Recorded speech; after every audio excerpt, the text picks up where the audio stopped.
조금 전에 말씀드렸지만 오늘 하려고 하는 책은 이 책의 마지막 5장입니다. 마지막 이제 소위 예수 그리스도의 기독론이기 때문에 예수 그리스도가 참 신이냐 참 하나님이냐. 우리는 사실은 교회에 와서 예수 그리스도가 참 신이다 참 하나님이다 이라는 것을 알면서도 들어왔죠. 그러나 이제 예수를 참 신이다 참 하나님이다 라고 생각하면은 또 여기서 생기는 문제가 생기죠. 그러면 성령은 뭔가 이런 생각이 돼. 그래서 기독론에서 초대교회 다시 삼위일체론으로 들어갔어요. 그러면 이제 우리가 이런 생각이죠. 예수가 죽었으면 하나님도 죽은 거냐. 그래서 몰트만이 신의 죽음의 신학이라든가 혹은 십자가에 달리신 하나님 이런 책들이 나오게 되어진 거예요. 그래서 지금까지 451년에 소위 칼케톤 신조가 형성되기까지 교회는 450년 동안 뭘 가지고 싸웠느냐면 예수가 참 신이냐 인간이냐 아니면 신이냐 이 문제가를 가지고 해요. 그래서 451년에 칼케톤 신조에 와서 어쩔 수 없이 예수는 신이며 동시에 인간이다 그런 얘기를 해본 거예요. 그런데 그렇게 말을 했지만 사실은 말로는 그렇게 표현을 했지만 우리들에게 심증적으로는 전혀 이해가 안 돼요. 그래서 지금도 교회를 다니지만 사실은 예수가 인간인지 하나님인지 이게 분명하지가 않고 그러면 삼신이냐? 아버지, 아들 이게 삼신이냐? 그러면 다신론 아니냐? 그래서 유대교에서는 예수를 신으로 믿는 것에 반대하니까 기독교하고 유대교가 거기서 갈라진 거죠. 그래서 사실은 지금까지 신학이 아직도 해결하지 못한 게 뭐냐면 예수 그리스도의 양성론, 참 신이며 참 인간이라는 이 양성론을 명확하게 해결을 하지 못하고 있습니다. 그리고 또 구체적으로 삼위일체론도 아직도 해결이 되지를 않아요. 그래서 또 우리가 성만찬을 받죠. 왜 성만찬을 받아? 이게 성만찬 중세교회 이 떡이 뭐야 이게? 떡을 먹고 지난번에도 종교개혁질 교회마다 성만찬은 뭐 조그만 포도주 먹으면서 그게 뭐야? 기념하는 거야 그냥? 기념은 이거 제사지. 그래서 로마 캐토릭은 제사라는 의미로 미사라는 드리고 있잖아. 매일같이 제사 지내는 게. 그래서 사실은요 기독교 신학에서 이 예수 그리스도의 양성론, 삼위일체론, 성만찬론 그 다음에 죽은 이후에 우리가 어떻게 되느냐 이런 것들이 전혀 신학적으로 완전하게 규명이 되어 있지를 않습니다. 다만 누구는 이렇게 했다. 누구는 이렇게 했다. 다만 설이 있는 거예요. 그래서 마틴 루터는 이렇게 했다. 칼빈은 똑같은 성만찬이라도 루터는 이것이 살과 피가 같이 있다. 살과 떡과 같이 있다 이렇게 얘기하고 로마 캐토릭에서는 이게 완전히 예수님의 살과 피로 변한다 이렇게 얘기하고 각자 분분하지 여기에 대해서 세계 교회가 일치를 보고 있지를 못해요. 양성론도 말로는 분리되지 않고 구별되면서 하나이면서 뭐 이렇게 말을 하지만 도대체 왜 이렇게 얘기하는지조차를 정확하게 설명해 주질 않고 있습니다. 사실은요, 제가 신학을 해본 결과 신학에서 명쾌하게 답변을 줄 수 있는 주제들이 거의 없다는 거예요. 거의 없습니다. 앞으로 공부를 해보세요. 그래서 저는 이 신학을 하면서 교수들하고 많이 논쟁을 했어요. 그러면서 사고신학의 명형이라는 봉고지라는 독일 가서 공부를 했음에도 불구하고 독일이 가지고 있는 한계점이 있어요. 독일 신학자들이. 왜? 보이지 않는 세계를 인정하지 않습니다. 보이지 않는 세계를 그러면 보이지 않는 세계를 인정하지 않는다면 그래서 하나님의 나라가 뭐냐? 하나님의 나라도 우리가 여기서 이렇게 잘하고 살기 좋은 나라가 형성돼 이렇게 생각하지 뭐 우리가 진짜 죽으면 다른 가야 할 곳이 있느냐? 없느냐? 지난번에 하나님의 나라에 대해서 여러분 들으셨을 것처럼 그렇게 생각을 한다. 갈 곳이라고 따로 있던 우리가 거할 다른 곳이 있다고 생각하는 것을 인정을 하지 않아요. 그러니까 그래서 나온 말이 하나님의 나라는 것은 하나님의 나라가 하나님이 통치하는 것이다. 이렇게 살짝 바꾸어놨지 실질적으로. 그러나 분명히 예수님은 내가 처소를 예비하러 가노니 내가 예비되면 나 있는 곳에 너희도 함께 있기를 하랬어요. 분명히 보이지 않는 세계가 있다고 하는 거예요. 그리고 성경에도 분명히 하늘문이 열렸는데 이 하늘문이 열린 거를 귀하게 여기지를 않아요. 어느 신학체들 봐도. 그래서 제가 이거를 가지고는 사실은 불가지나 공부를 해보니까 아무것도 모르는 거예요. 결론이 없는 거야. 이 결론 없는 공부를 왜 하는가? 그래서 저는 10년 동안 성경만 봤습니다. 성경을 보니까 성경은 이게 너무나 아주 체계적으로 아주 정확하게 서로 연관성이 있다는 것을 발견하게 된 거예요. 그래서 오늘 이 말씀을 드리려고 하는데 잠깐 여기 써온 페이퍼를 좀 읽어가면서 맨날 좀 설명하기로 했습니다. 자, 정통적인 양성론. 벨컨은 칼케톤 신조, 이게 아까 얘기했잖아요. 321년, 325년, 385년, 그 다음에 451년 이렇게 해가지고 무려 16차례에 걸쳐서 세계에 있는 모든 그 학자들이 모여가지고 예수 그리스도가 참 신이냐 인간이냐 이거 가지고 논쟁을 했어요. 그래서 항상 어느 때는 이단도 아리우스라는 이단도 배척하고 그래서 아타나시우스가 승리하고 해서 그래서 결정되어진 것이 뭐냐면 칼케톤에서 예수는 참 신이도 참 인간이다 그랬어요. 그런데 이거를 정해놓고 보니까 현대 신학자들도 이해가 안 가는 거예요. 그래서 여기 칼케톤 신조에 대하여 바르트, 틸히, 보네퍼 그리고 최근에 콜린에 의해서 이 고전적 양성론 소위 베르데우스 베르후모에 대해서 지적하기 시작을 하게 됐습니다. 왜냐하면 부활의 빛에서 볼 때 십자가는 고난 당하시는 하나님 그 이상의 것을 계시주지 못하기 때문이라는 것이다. 그래서 우리는 기껏해서 여기까지만 알죠. 아, 예수님께서 내 대신 위해서 십자가에 못 박으셨다. 이것만 알아요. 내 죄를 대속했다. 그러면 그 대속한 다음에 부활은 뭐냐? 그 부활을 과연 나와가는 연관을 안 시켜. 그러면서 예수 그리스도의 부활을 그럼 나도 부활하겠지? 그럼 어떻게 부활하느냐? 설명할 길이 없는 거예요. 그래서 십자가를 통하여 이 벨컨은 뭐냐면 거꾸로 생각한 거예요. 예수 그리스도를 통해서 우리의 죄가 구속을 받았다는 것만 생각하지 말고 그럼 반대쪽으로 한번 봐라. 그러면 반대쪽으로 보면 예수를 누가 죽였냐? 예수를 누가 죽였습니까? 그 당시 예수를 죽인 거는 그 당시 종교적 지도자들이에요. 대제사장, 서기관, 누구의 오늘날 신학자들이에요. 또 예수를 못 박으더라. 이거 누구의? 민중. 그러니까 대중과 정치 권력, 또 빌라도 정치 권력. 그러니까 정치 권력 가진 사람, 종교적인 권력 가진 사람, 학자들, 민중 다 해서 합력해서 십자가에 못 박혀 죽었다 이게. 그러니까 예수 그리스도의 사건을 통해서 우리가 구속받았다는 것만 생각하지 말고 인간들이 사는 세상이 다 이렇게 죄악된 인간이라는 거 이것도 보라는 거예요. 그래야 여러분이 에베소서를 볼 때 너희들이 이전에 공중권세 잡은 자들에게 우리도 공중권세 잡은 자 보세요. 세상의 모든 일들은 세상 권세 잡은 자들이 악한 일을 행하는 거예요. 서민들은 안 합니다. 그래서 공중권세 잡은 예수님이 여러분 성경 보면 예수님을 왕 삼으려고 하잖아요. 수많은 여러 번 그래 예수님이 자꾸 파리하잖아요. 그러면서 내 나라는 여기 속한 게 아니라. 그런데 세상은 뭐야? 전부 왕이 되려고 해요. 왕이 되려고 해요. 목회자들도 다 머리가 되려고 해요. 섬기려고 하지 않아요. 신학자도 다 똑같아요. 결국은 뭐냐면 예수 그리스도를 통해서 반대로 나타난 걸 봐라. 뭘 말하면 이 세상에 있는 것은 전부 악하다 이거야. 정치적 권력도 종교라는 이름으로 법률이라는 이름으로 도덕이라는 이름으로 그 다음에 그 민중의 여론으로 신문사 그런 것들이 다 예수를 십자가에 못 박은 거다. 요걸 보라는 거예요. 세상의 너비에 대해서 너무 그렇게 세상에서 잘 되려고 하고 세상에서 관하려고 그렇게 하지 말라. 결국은 그 머리에 올라가 봤자 예수 그리스도를 죽이는 거기에 동조한 것밖에는 되지를 않는다는 거예요. 그래서 죄악성을 계시해 준다. 이것은 예수님이 잡혀서 십자가에 못 박혀 죽이는 과정 속에서 드러난 것이다. 예수의 부활은 그 당시 예수 그리스도의 십자가를 못 박는 데 관련되었던 모든 것들이 잘못되어졌다고 하는 것을 계시해 주는 거다. 예수님의 심판사를 보세요. 거기 보세요. 예수님에게 오병이어 먹고 예수님을 찾아왔을 때 예수님이 그랬어요. 니네들이 내 얘기를 듣고 기적을 봐서 표적을 봐서 왔냐? 니들은 먹고 싶어서 온 거 아니야? 오병이어니까 배불러서 먹고서 온 거야. 평신도들도 마찬가지예요. 내가 정말 예수님을 믿고 예수님 말씀대로 살기 위해서 가는 거냐? 아니면 잘 먹고 잘 살기 위해서 하나님의 힘을 빌어가지고 그거는 부처님의 공덕을 빌어서 내가 잘 살겠다고 하는 거하고 똑같은 거라는 거죠. 만약에 우리가 그런 생각을 가지고 교회를 나간다면 이거는 종교라는 거죠. 기독교가 아니라는 거예요. 기독 예수 그리스도를 통해서 계시된 것이 바로 그런 것들이 계시되어졌다는 거죠.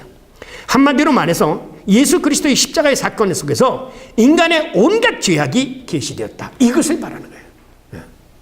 나는 예수님과 같은 시대에 살았으면 내가 아마 저도 그랬을 거예요. 다행히 그래도 예수 그리스도 시대가 아니니까 난 신학자라서 그 당시 다 제가 가끔가다 그런 얘기입니다. 동방 박사들이 왔어요. 야, 구주가 나셨는데 어디서 났느냐? 불렀죠. 누굴 불렀습니까? 서기관들을 불렀죠. 지금으로 얘기하면 신학자들을 불러서 예수님이 어디서 날 것 같으냐? 베들레헴에서 난다고 그럽니다. 근데 지금 동방 박사는 구주가 나셨다고 여기까지 찾아왔는데 그 신학하는 사람, 소위 여기서 서기관들은 어디서 날 거라고 얘기되어 있습니다. 그러고서 안 믿잖아요. 이 사람들이 믿었으면 어디냐고 지가 먼저 찾아갔을 거예요. 예수님은 구주가 나셨던데도 안 찾아갔어요. 그러니까 우리가 이것을 신앙이라는 것이 머리로만 있으면, 머리만 있게 되지만 그것이 신앙 아니에요. 지식이죠.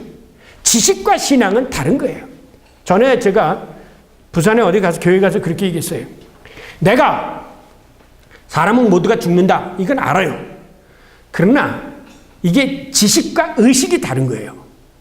지식은 모든 사람은 다 죽는다. 이건 지식이에요.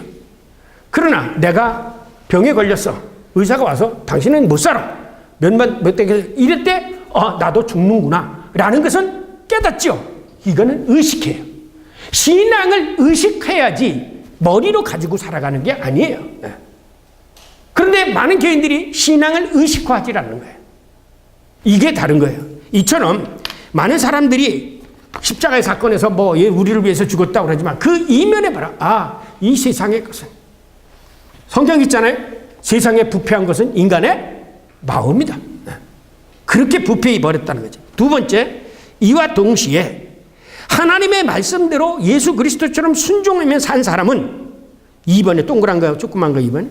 이와 동시에 이 세상의 죄악에 맞서 싸우고 승리하신 하나님의 승리가 예수 그리스도의 부활로 계시되었다. 그러므로 예수 그리스도의 말씀대로 믿고 사는 사람은 죽어도 산다. 이거예요. 죽어도 산다. 이 세상에서 빌붙어서 살고 잘 먹고 살려고 하지만 사는 것 같지만 죽은 자다. 이게 사대교회에 너희가 살았다 하는 이름은 가졌지만 죽은 자라 얘기한 것처럼 예수 그리스도의 말씀대로 살려고 하면 못 박혀 죽건 어떻게 해서 죽건 간에 죽어도 산다 이거예요. 이것이 초대교회 신학이고 성경이 가르쳐진 겁니다. 세 번째, 이를 통해서 새로운 창조가 계시됐다. 뭐냐? 부활. 우리가 이제 죽지만 우리 그리스도인대로 사는 사람은 우리가 죽어도 새로운 창조물로 새로운 피조물로 우리가 영생을 얻게 된다는 거예요. 이것이 성경이 가르쳐 주는 겁니다. 그래서 거기 중간 325년 니케아 1차 공의에서는 예수 그리스도를 하나님으로부터 나온 하나님의 하나님, 빛으로부터 나온 빛, 참된 하나님으로부터 나온 참된 하나님이라고 고백하였습니다. 그런 이유, 이러한 예수 그리스도에 대한 고백은 하나님과 동일 본질이 똑같다라고 하는 고백이 되었고, 여기서 시간적으로 이제 덧붙여지기 시작합니다. 계속해서 영원 전에 태어났다. 예수는 마리아에게서 처음 태어난 게 아니라 이미 영원 전부터 하나님의 아들이었다라고 이제 신학자들이 그렇게 이제 해석을 하기 시작을 하게 되어진 거예요. 그 후 마리아에게 태어나신 분으로 고백해 되어졌고 참 인간으로 고백되어졌고, 그래서 451년 결정적으로 참 하나님이시며 참 인간이다 라는 것이 오늘날까지 교회에 의해서 고백되고 있다는 것입니다. 그 후에 이제 이러한 예수 그리스도에 관련해서 루터에 의하면 예수님은 모든 죄로부터 그리고 죽음과 사탄의 권세로부터 나를 건져주신 나의 주님이라는 것이 이제 이 십자가의 죽음과 관련해서 설명하기 시작을 하게 됐습니다. 칼바르티에면 인간의 인격화라는 소위 아포테오스, 이 신격화라는 오해를 소멸하기 위해서 삼위일조론적 차원에서 처음으로 자기 안에서 처음부터 하나님이다. 그러니까 예수님은 처음부터 하나님이셨던 거지, 스스로 영원전부터 하나님이셨다. 그렇게 되면 이제 뭐냐면, 그러면 영원전에 아버지와 아들과 같이 있었느냐 이런 얘기가 나오죠. 그래서 이제 삼위일체론으로 넘어가게 되어진 거예요, 주제가. 자, 그렇다면 여기서 예수님께서 영원전부터 자기 안에서 하나님이라는 것이 도대체 무슨 뜻인가? 이에 대해서 바르트라고 하는 현대 신학자, 최근의 신학자는 모든 시대에 앞서서 아버지로부터 태어났다는 것이다. 그렇다면 태어났다면 뭔가? 그러면 남자가 또 남자를 낳았다는 건가? 우리는 또 이렇게 생각한 거죠. 그런데 여기서 이제 우리가 생각할 것은 우리는 성경에 있는 단어들을 우리가 생물학적으로 생각을 해요. 혹은 물질적으로 생각해요. 창조 이전에 계신 하나님은 물질이 아니었다는 거. 그렇기 때문에 영적으로 생각하고 영적 존재이지 물질적 존재로 생각하면 전혀 이해가 안 간다는 거죠. 그래서 모든 시대에 앞서서 아버지로부터 났다는 말이 뭐냐? 났다라는 말이 이제 그것도 제가 설명하겠어요. 시간 자체 안에서 이루어지지 않았으며, 왜냐하면 시간도 창조된 것이지 창조 이전에는 시간이 무시간적인 것이 아니라 시간을 초월하는 시간. 그래서 이것을 초월적이라는 거예요. 영원의 시간이죠. 우리는 이 성경을 읽었는데 성경은 보이지 않는 하나님의 세계를 우리들에게 가르쳐 주는 것임에도 불구하고 우리는 늘 항상 우리들이 살고 있는 이 세계 안에서 보이지 않는 것을 생각하려고 해요. 그렇기 때문에 성경을 이해하지 못하는 것입니다. 자, 거기 1번 키르케 도그마 1 각지 있어요. 모든 시대에 앞서서 아버지로부터 태어났다는 것은 그 시간 자체 안에서 이루어지지 않았으며 이 피조된 세계 내부에서 일어난 사건이 아니다. 이 우리가 세계에서 일어난 것이 아니다. 바꿔 말하면 내재적 삼일체 안에서 일어난 것은, 이게 내재적 삼일체라는 게 무슨 뜻이냐면 이게 성부 성자가 창조, 여기가 창조라면 창조 이전에도 성부 성자 성령이 있었다는 거예요. 이것을 내재적 삼일체라고 하고, 창조 이후에 이제 예수님이, 하나님이 성부가 창조하고 예수 그리스도가 오고 그 다음에 성령이 오시고 이렇게 되어진 것은 이것을 소위 경세적 혹은 경륜적 삼일체라고 해요. 그러면 창조 이전부터 이미 하나님이 성부 성자 성령으로 있었기 때문에 흔히들 인간을 만들 때도 이 관계에 따라서 인간을 만들었다는 거예요. 우리의 모양을 따라, 그렇죠? 우리의 형상을 따라. 그래서 이제 요거는 이따 설명을 할 텐데, 어쨌든 성부 성자 성령 이 관계는 창조 이후에 생긴 게 아니라 이미 창조 이전부터 생겼다. 따라서 이때의 시간은 시간적인 차원 속에서 이해하면 안 된다. 그것을 얘기하게 되어지는 거죠.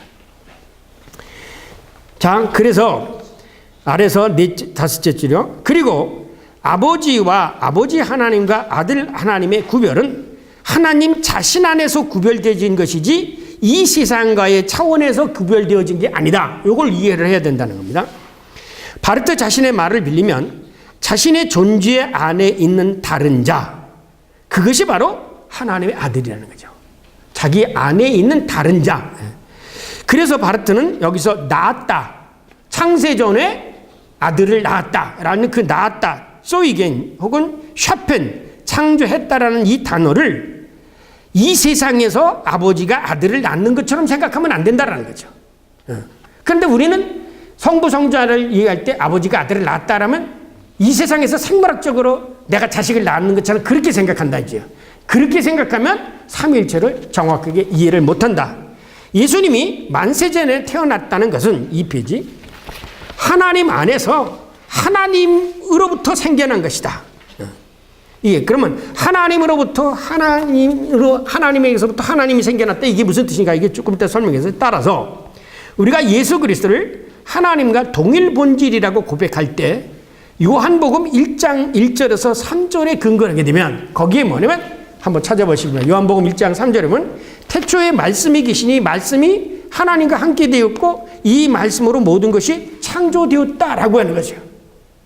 자, 그러면 뭐냐? 성경은 이 하나님을 얘기할 때 뭘로 얘기하냐면 말씀으로 얘기를 하신다는 거예요. 그런데 우리는 이 하나님을 얘기할 때 어떻게 생각하냐면 우리들과 얼굴이 똑같이 생물학적으로 생각하는데, 생물학적으로 생각하는 게 아니라 성경은 하나님을 얘기할 때 말씀으로 생각하고 이 말씀이 곧 하나님이시고 이 말씀이 육신이 되신 분이 바로 예수 그리스도다. 그래서 여기서 낳았다라는 말을 쓰게 되어지는 거예요. 이게 생물학적으로 내가 뭐 결혼해가지고 생물학적 누구 해서 그러면 낳으려면 누구야? 여신이 있어야 되잖아요. 그래서 고대 근동에는 남신과 여신이 있어가지고 나오잖아요. 그거는 우리들이 살아가는 삶 속에서 생기는 것을 가지고 그대로 신적으로 적용을 시켜서 해석한 거예요. 그러나 성경에서의 낳았다는 것은 생물학적인 게 아니라 아까 얘기했지만 태초의 말씀이 우리는 이 하나님을 생각할 때 말씀 하나님으로 생각하면 이 말씀 하나님으로 생각하면 이것이 다 해결이 되어진다는 것입니다. 자, 그래서 동일이라는 것은 뭐냐면 그래서 즉 예수 그리스도의 그리스도는 말씀이며 이 말씀을 통해서 하나님이 세상을 무로부터 창조했고 이 하나님의 말씀은 그를 통해서 창조된 만물과 구별되고 동일하다. 그렇기 때문에 그는 영원한 참된 하나님이다라는 거죠. 그러니까 이렇게 생각하는 거죠. 말씀이 한 분 하나님인데 이 말씀이 육신을 입게 되어진 거예요. 그래서 여러분이 잘 아는 대로 요한복음 있죠. 태초의 말씀이 계신 말씀이 육신이 되었다. 그 말씀이 육신이 되어진 분이 예수 그리스도고 그 다음에 이 말씀을 만들어내는 분이 누구냐면 이게 바로 성령이에요. 이게 쉽게 이야기하면 이것부터 보세요. 자, 말이 되려면 어떻게 되냐면 말과 소리하고 구별하셔야 돼요. 이건 뭐예요? 소리의 말이에요. 소리예요.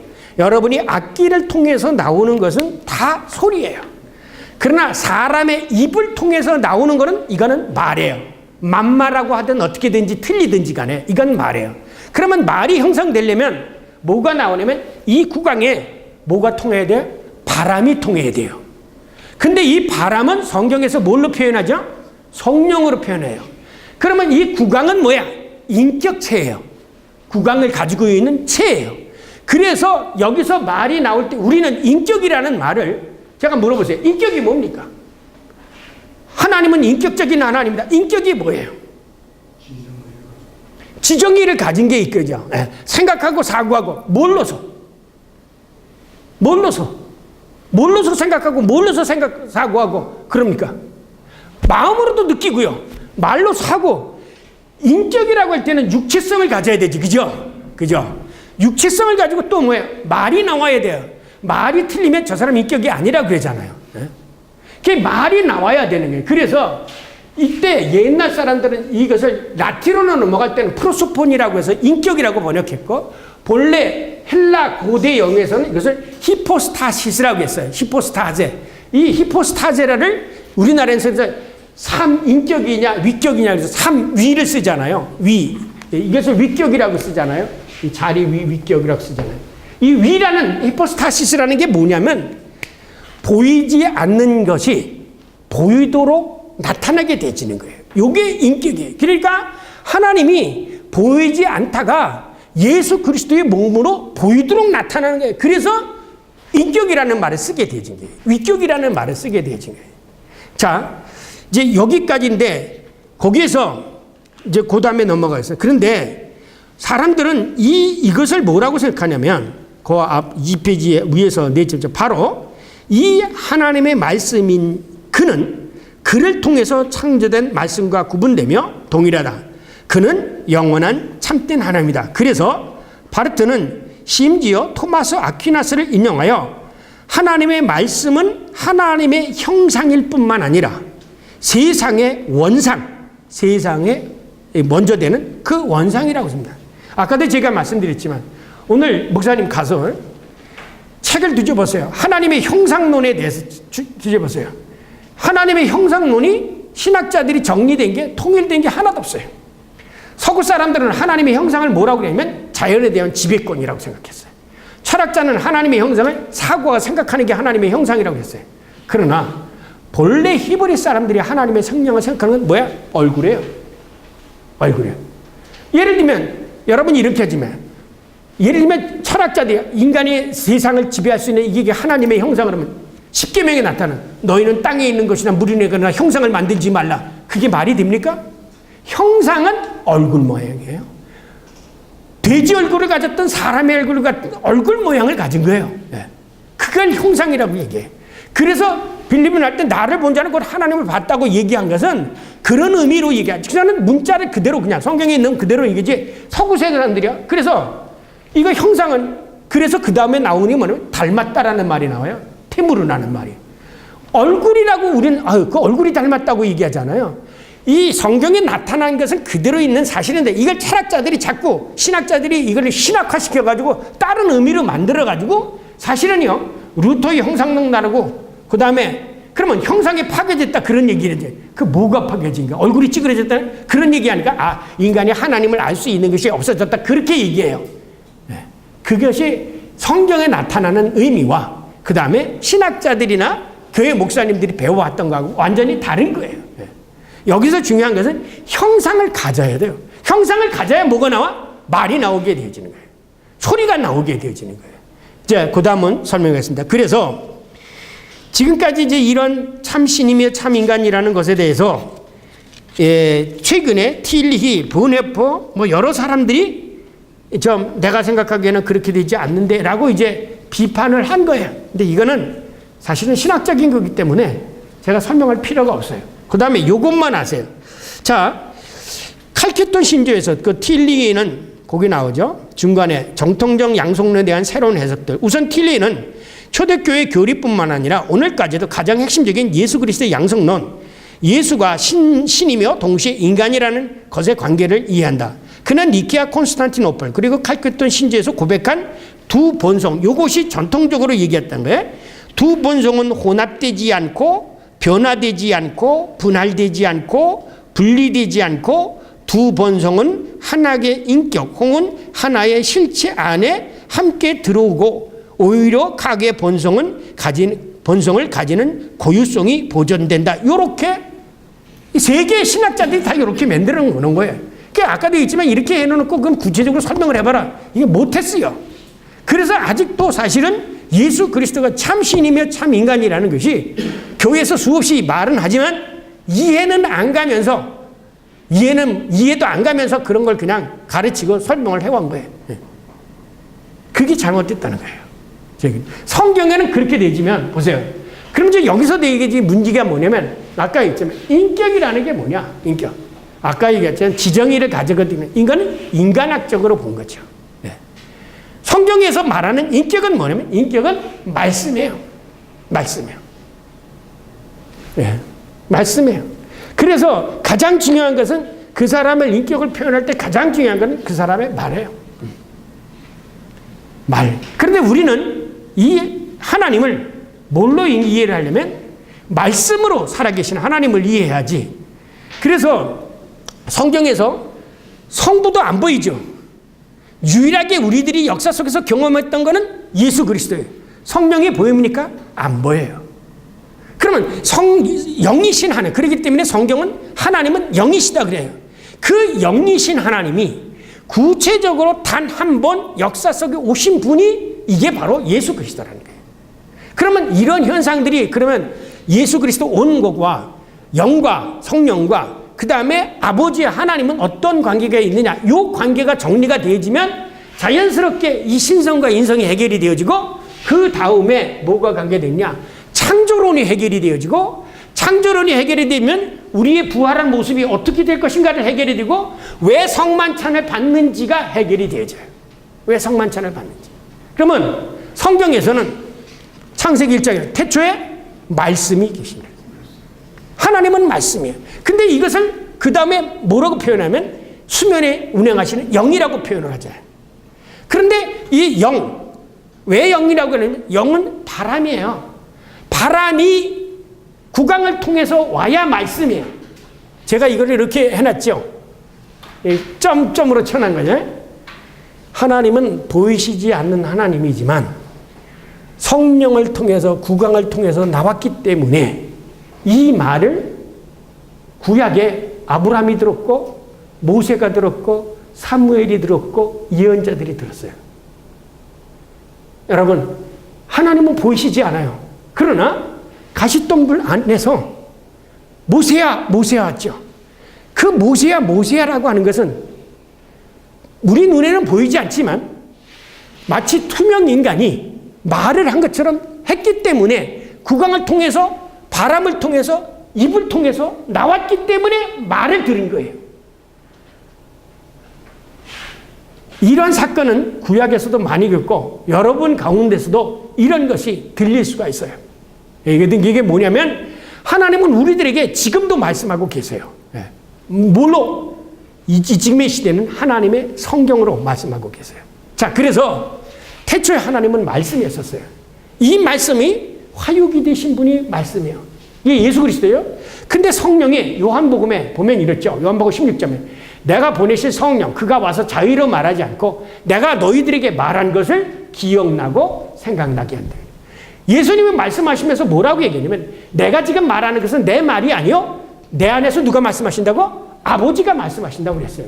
그러니까 예수님은 내 말은 내 말이 아니요 나를 보내신 아버지의 말씀이라고 했고 성령은 내 말이 아니라 이것은 성령은 예수 그리스도를 가지고 말씀하시는 분이에요. 그러니까 아버지의 말씀이나 아들의 말씀이나 그 다음에 성령의 말씀은 동일한 말씀이에요.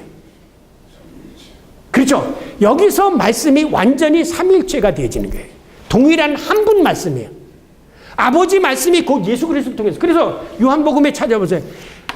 시간이 없기 때문에 집에 가서 내가 말하는 것이 아니라 내 안에서 뭐야? 아버지께서 말씀하신다. 너희는 내가 아버지 있고 왔다라고 하는 것을 들으라. 그러니까는 아버지 예수 그리스도의 그 태초에 말씀으로 천지를 창조하신 그 말씀, 그렇죠? 태초에 하나님이 말씀을 하시니까 뭐야? 창조가 일어나죠. 그래서 예수님도 말씀을 하시니까 바다가 잔잔해진 거고, 하나님도 빛이 있으라 하시니까 빛이 있었고, 그 다음에 성령도 우리들에게 말씀하시는 거죠. 이 성령의 말씀을 통해서 역사가 일어나가잖아요. 지금도 하나님의 성령이 충만하시면 내 상을 들고 가라 낫잖아요. 일어나라 낫잖아요. 이런 것들이 성부, 성자, 삼위일체론에서 한 분 하나님. 그런데 지금까지 많은 사람들은 이것을 존재론적으로 해석해 왔다는 거예요. 존재론적으로 해석했다는 것은 생물학적으로 생각해 왔다는 거예요. 그러니까는 칼빈까지도 몸통이는 하나인데 머리가 세 개인 것으로 삼위일체 하나님을 그렸어요. 머리가 세 개인 거로. 이렇게 이게 괴물이지. 내가 그랬어요. 이건 그 칼빈 괴물로 하나님을 얘기했네. 어떻게 머리가 세 개냐고. 그것 때문에 제가 모 교수하고 한참 다퉜어요. 칼빈 잘못 봤다. 말씀은 동일한 말씀이에요. 우선 찾아보시면 요한복음에 이 말씀에 대해 태초의 말씀이 계시니 이 말씀이 곧 하나님이라고 그랬죠. 그래서 성경대로 말씀이 하나님이에요. 근데 왜 우리들의 말은 이건 우리들의 말은 아니죠. 하나님은 말씀으로 계신 분이에요. 이 말씀이 요한복음에 임해 그 다음에 뭐야? 육신이 되신 분이 바로 예수 그리스도예요. 자, 보이지 않는 말씀이 아까 뭐랬어요? 보이는 형체를 입는 걸 뭐라고 그랬죠? 이것을 위격이라고 그랬어요. 자, 보이지 않는 성령의 말씀이 우리들의 육체를 통해서 나올 때 이것이 성령의 말씀이에요. 보이지 않는 하나님이 구강을 통해서 말씀이 되어질 때 이게 아버지의 말씀이 있는 거예요. 그래서 구약에 나타나는 모세나 많은 사람 예언자들이나 그러나 그 사람들은 하나님의 말씀을 직접 들었죠. 여러분 잘 아는 엘리야도 그렇죠. 엘리야를 보세요. 엘리야가 호렙산에 가봤는데 뭐냐요? 새 광풍이 있는데 거기 하나님 없어요. 그렇죠? 구름인데도 없죠. 지진이 있는데도 없어요. 근데 뭐야? 세미한 음성이 들려왔다 그랬죠. 음성이라고 그랬어요. 이거는 제가 논문을 써가지고 독일어 써가지고 1995년에 하이델베르크에서 가서 발표하려고 논문을 썼던 거예요. 근데 학교 가서 저를 못 보내서 안 보내줘서 제가 못 가고 논문만 보냈는데 이게 바로 영의 말씀이에요. 제가 내년 초에 영그리스도리라는 책이 나오는데 한 600페이지가 됩니다. 그게 그리스도리인데 저는 딴 데서 찾지 않았어요. 성경에서만 모든 걸 찾아가지고 예수가 영이면서 동시에 그 영그리스도리라는 것은 하나님 예수님과 함께 영이 같이 하는 거예요. 우리가 이 성화다 무슨 justification이다 영화다 이것도 성경으로 얘기하면 성화는 뭐냐면 하나님이 함께 하신 거고요. 영화는 성령에 의해서 지배받아 사는 게 영화예요. 이게 성경에서 얘기하는 영이에요. 우리 어떤 본질 자체가 존재론적으로 이렇게 무슨 성자가 되고 그러는 게 아니에요. 자, 이건 이렇게 끌려 나갔어요. 자, 그러면 아까도 말씀드렸지만 여기서 이게 형상이잖아요. 그러면 이게 똑같이 나타나요. 그러면 이제 교회에서 왜 떡과 이걸 먹느냐? 여러분, 왜 교회에서 이걸 성만찬을 해요? 예수님이 이건 십자가에 못 박히시기 전에 하는 성만찬을. 여러분, 성만찬 어떻게 받고 먹으세요? 뭐 때문에 받습니까? 여러분, 성만찬 꼭 받으셔야 돼요. 왜냐? 사람이 육체를 구성하고 있는 것은 살과 피예요. 그렇죠? 그래서 구약에는 피 속에 뭐가 있다고요? 생명이 있다고 생각했어요. 살과 피가 없으면 이거는 마네킹이죠. 피가 돌아야 돼요. 그런데 피 있다고 해서 사나요? 호흡이 안 들으면 피가 죽어요. 그렇죠? 그래서 제일 먼저 사람 만지면 여기부터 만져보잖아요. 호흡이 있나 없나, 맥박이 뛰냐 안 뛰나. 호흡이 있어야 생명이 여기에 생기가 들어가는 거예요. 그래야 살이 붙어서 사는 거죠. 그런데 우리에게 이제 예수님이 부활한 모습은 어떻겠냐? 예수 그리스도의 몸은 예수님도 똑같이 우리들과 같이 됐어요. 그런데 이 몸은 사르크스가 아니에요. 육의 몸이 아니라 이걸 뭐라고 표현했어요? 영의 몸이라고 했어요. 몸이라는 것은 이 전체의 틀을 가지고 몸이라고 하는 거예요. 그런데 제가 전에도 있지만 이 집이 있잖아요. 이렇게 집이 있는데 이거를 흙으로 만들면 무슨 집이에요? 흙집이요. 벽돌로 만들면 벽돌집, 콘크리트만 만들면 콘크리트 집이 아니고 이건 아파트죠. 자, 이 우리들이 흙이 되어졌던 것을 하나님이 영의 몸으로 채워주고, 누구의 몸으로? 예수 그리스도의 몸으로 채워주겠다는 거예요. 이 예수 그리스도의 몸을 채워주기 위해서 우리가 뭘 막아야 돼? 예수 그리스도의 몸과 살을 마셔요. 그래서 요한복음에서는 내가 하늘에서 내려온 산떡이요 내 살을 먹고 내 살을 마신 자는 영원히 죽지 아니하리라 그런 거예요. 우리가 이걸 알고 성만찬을 받아야 돼요. 이 성만찬이 가지고 주는 예수 그리스도에 의해서 죄를 받아서 죄를 씻고 예수 그리스도를 믿어서 십자가의 공로로 우리가 구원받고 부활하여 하나님의 나라에 가서 우리가 몸이 되기 때문에 그런데 아까 요한계시록 있죠? 뭐를 불러줬죠? 하나님의 성령이 불어나니까 거기서 일어나잖아요. 죽은 채가 일어나잖아요. 인간도 맨 처음에 이렇게 흙으로 만들어 놓고 여기에 뭘 집어넣었어요? 생기를 불어니까 생명이 된지라 그렇게 얘기한 거예요. 그러나 이것은 뭘로 추워져요? 맨 처음에 뭘로 맺었어요? 자연의 흙으로 만들어졌죠. 여기서 부활은 누구의 몸으로? 예수 그리스도의 이게 예수 그리스도의 몸. 예수 그리스도의 몸으로 우리들이 채워지는 거예요. 뭘 몸으로? 예수 그리스도의 떡과 피를 마심으로 내서요. 그러니까 이 성경을 이렇게 얼만큼 창세기서부터 요한계시록까지 이렇게 정말 시스테마틱하게 체계화되어졌는데 제가 신학을 공부해 보니까 양성론도 적고 하나님의 형상론도 없고 이것도 없고 다 설명하는 게 하나도 없어요. 다 틀려요. 신학자들마다. 통일이 하나로 되어 있지는 않아요. 자, 이쯤에서 여러분들이 이제 질문을 하세요. 질문을 하고 제가 답변을 해주면 더 쉽게 이해할 수가 있을 거라고 생각됩니다. 창조의 아담이 태어날 때 흙에 뭐가 들어갑니까? 생기가 들어가잖아요. 예수가 태어날 때 어떻게 돼요? 마리아예요. 이것도 흙이잖아요. 거기에 성령이 들어가잖아요. 그죠? 에스겔 골짜기에서 뭐가 태어날 때 어떻게 됩니까? 뼈다귀 흙에다가 생기가 들어가죠. 우리가 다시 부활할 때도 여기에 성령으로 해서 부활을 하는 거예요. 그래서 로마서 1장 3절에 예수 그리스도로 말하면 육신으로 말하면 다윗의 형통에서 나셨고 성결의 영으로는 예수 그리스도의 성령으로 말미암아 죽은 자 가운데서 부활해서 하나님의 아들이 됐다 그러잖아요. 부활도 죽은 육체에 성령이 들어가서 난 거예요. 그러니까 요 구조는 성경이 똑같이 나타난다는 거죠. 근데 어느 부분은 요거는 빼놓고 요거는 빼놓고 이렇게 해석하느냐 이거죠. 그건 잘못된 거라는 거죠. 성경. 네. 그러면 그 부활을 이해할 때 성령으로 이해를 해야 됩니까? 아니죠. 우리가 아까 부활을 얘기할 때 아까 예수 그리스도의 살과 피가 있잖아요. 이것으로서 이걸 형성해. 그 다음에 아까 예수님이 마리아의 몸에 들어갔고 흙에 들어갔더니 여기에 뭐가 임해요? 성령이 임하죠. 그래서 살아나는 거예요. 그래서 이것을 이거와 구별해서 뭐라고 하냐면 영의 몸이라고 말하는 거죠.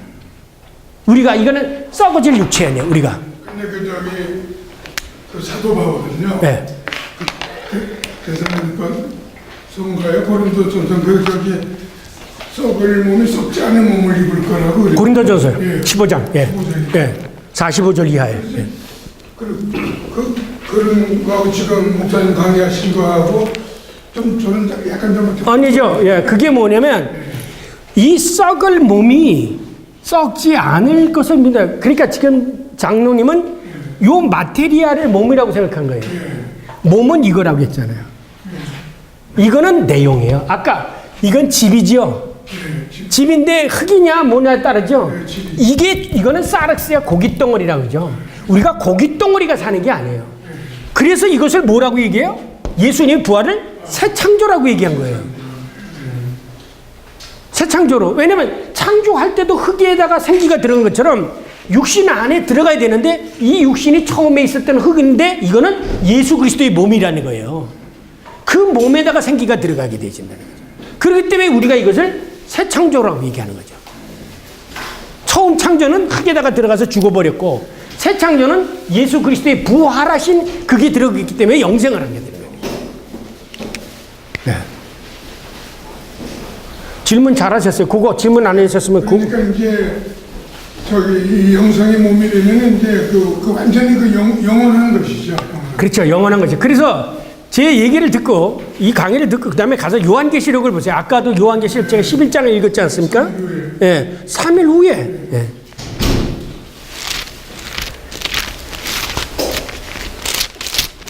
요한계시록 11장. 예, 11절 3일 반 후에 하나님께서 생기가 여기서 생기가 그들 속에 들어가매 그들이 발로 일어서니 구경하는 자들이 크게 두려워하더라고요.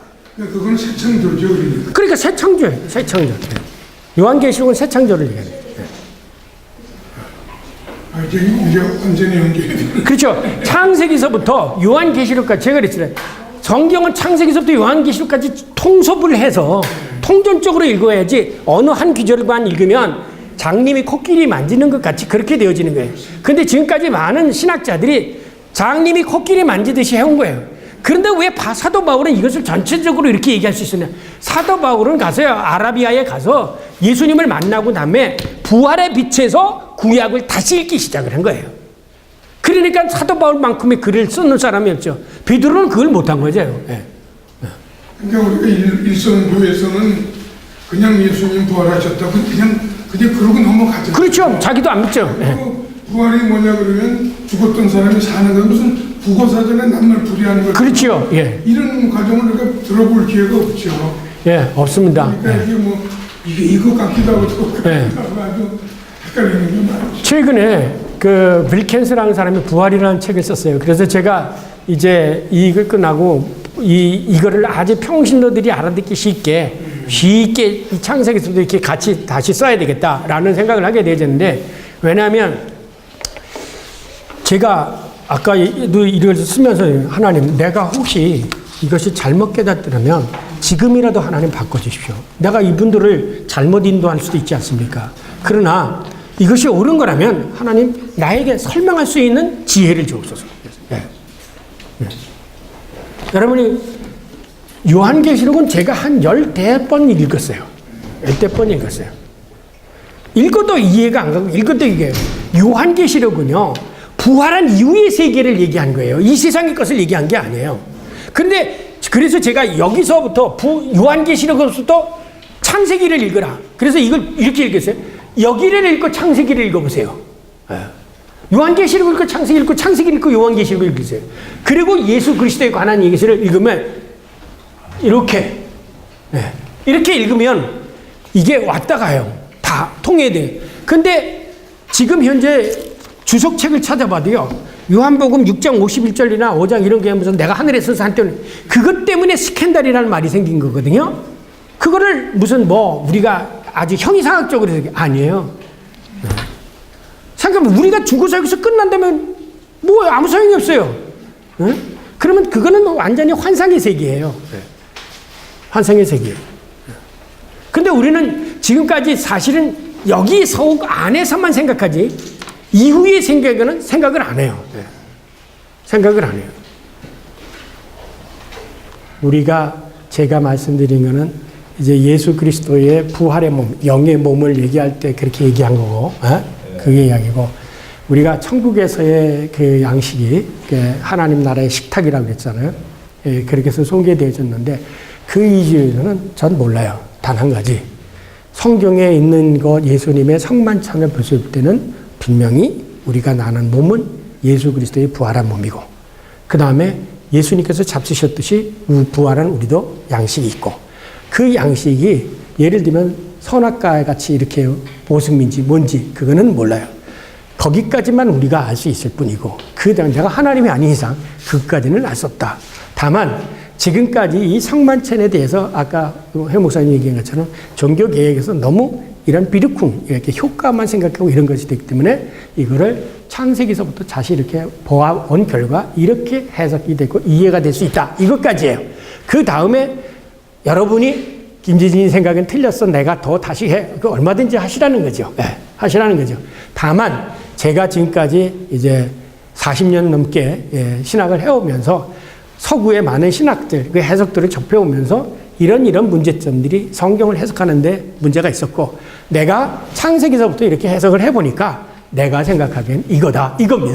그러니까 제가 무슨 절대 하나님도 없고 예수님도 아니고 절대적 진리가 아니니까 제 얘기를 참고로 하실 뿐이고, 뭐 그것을 하시든 안 마시든 그거는 여러분에게 달려있는 거고, 제가 여기서 목사님 그렇다 내가 맞았다 이 얘기는 하고 싶지가 않고요.